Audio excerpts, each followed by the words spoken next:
Assalamualaikum warahmatullahi wabarakatuh. Halo teman-teman, saya Muhammad Yusrang, peserta pelatihan dasar CPNS tahun 2022, angkatan ketiga NDH 21. Satuan kerja saya di Kantor Kementerian Agama Kabupaten Mamuju Tengah. Dan pada kesempatan kali ini, saya akan coba melakukan resume agenda ketiga, yaitu materi manajemen ASN.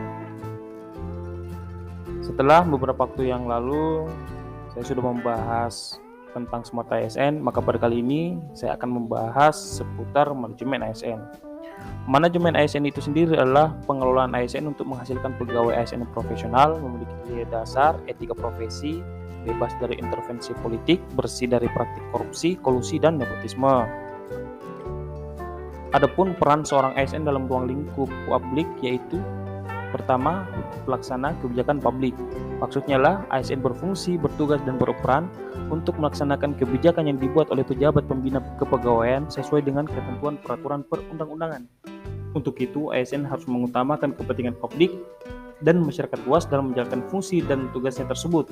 Harus mengutamakan pelayanan yang berorientasi pada kepentingan publik. Peran ASN yang kedua yaitu sebagai pelayan publik. Maksudnya ialah ASN berfungsi, bertugas, dan berperan untuk memberikan pelayanan publik yang profesional dan berkualitas. Pelayanan publik merupakan kegiatan dalam rangka pemenuhan kebutuhan pelayanan sesuai peraturan perundang-undangan bagi setiap warga negara dan penduduk atas barang, jasa, dan atau pelayanan administratif yang diselenggarakan oleh penyelenggara pelayanan publik dengan tujuan kepuasan pelanggan. Oleh karena itu, ASN dituntut untuk profesional dalam memberikan pelayanan kepada masyarakat. Dan peran yang ketiga yaitu sebagai perekat dan pemersatu bangsa. Maksudnya ialah ASN berfungsi, bertugas, dan berperan untuk mempererat persatuan dan kesatuan negara Kesatuan Republik Indonesia. ASN dituntut untuk senantiasa dan taat sepenuhnya kepada Pancasila, Undang-Undang Dasar 1945, negara dan pemerintah.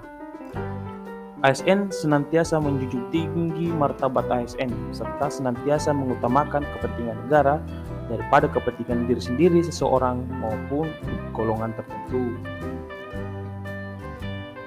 Di dalam struktur pemerintahan ASN terbagi menjadi dua jenis yaitu PNS atau pegawai negeri sipil dan PPPK atau P3K. Sehingga dalam agenda manajemen ASN ini, ASN terbagi menjadi dua yaitu PNS dan P3K. PNS merupakan warga negara Indonesia yang memenuhi syarat tertentu diangkat sebagai pegawai ASN secara tetap oleh pejabat pembina kepegawaian untuk menduduki jabatan pemerintahan, memiliki nomor induk pegawai secara nasional. Sedangkan P3K adalah warga negara Indonesia yang memenuhi syarat tertentu yang diangkat oleh pejabat pembina kepegawaian berdasarkan perjanjian kerja sesuai dengan kebutuhan instansi pemerintah untuk jangka waktu tertentu dalam rangka melaksanakan tugas pemerintahan. Adapun ruang lingkup manajemen ASN, yang pertama manajemen PNS meliputi penyusunan dan penetapan kebutuhan, pengadaan, pangkat dan jabatan, pengembangan karir, pola karir, promosi, mutasi, penilaian kinerja, penggajian dan tunjangan, penghargaan, disiplin, pemberhentian, jaminan pensiun dan hari tua, dan perlindungan. Manajemen PNS pada instansi pusat dilaksanakan oleh pemerintah pusat sesuai dengan ketentuan peraturan perundang-undangan.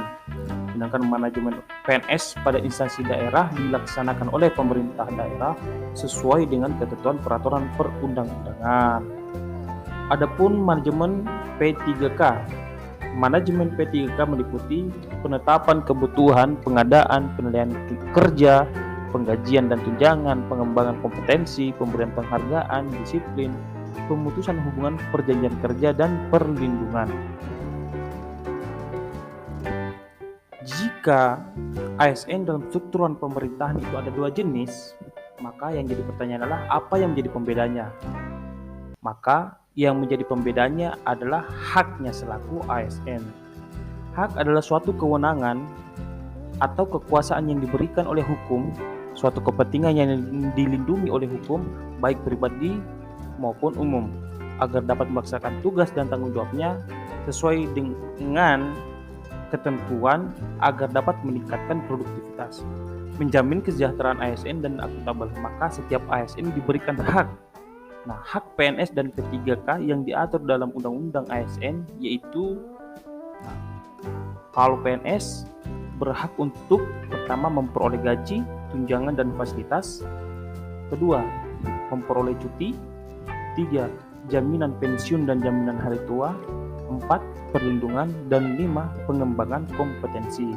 Sedangkan hak yang diperoleh oleh P3K yaitu 1. Gaji dan tunjangan, 2. Cuti, 3. Perlindungan, dan terakhir keempat pengembangan kompetensi, sehingga dapat disimpulkan bahwa perbedaan yang paling mendasar antara PNS dan P3K adalah di jaminan pensiun dan jaminan hari tua yang dimiliki oleh PNS, sedangkan P3K tidak memiliki hal tersebut.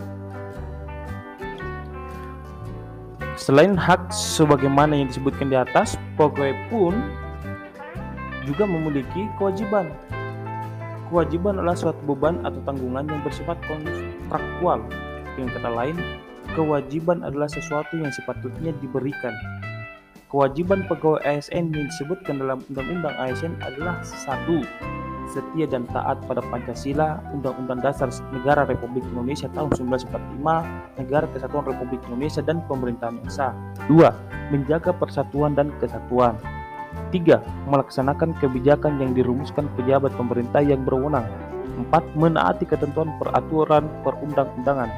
5. Melaksanakan tugas kedinasan dengan penuh pengabdian, kejujuran, kesadaran, dan tanggung jawab. 6. Menunjukkan integritas dan keteladanan dalam sikap, perilaku, dan ucapan dan tindakan kepada setiap orang, baik di dalam maupun di luar kedinasan. 7. Menyimpan rahasia jabatan dan hanya dapat mengemukakan rahasia jabatan sesuai dengan ketentuan peraturan perundang-undangan. 8. Bersedia ditempatkan di seluruh wilayah negara Kesatuan Republik Indonesia. Lalu konsep apa yang digunakan dalam proses pengelolaan ASN? Konsep yang digunakan yaitu konsep merit.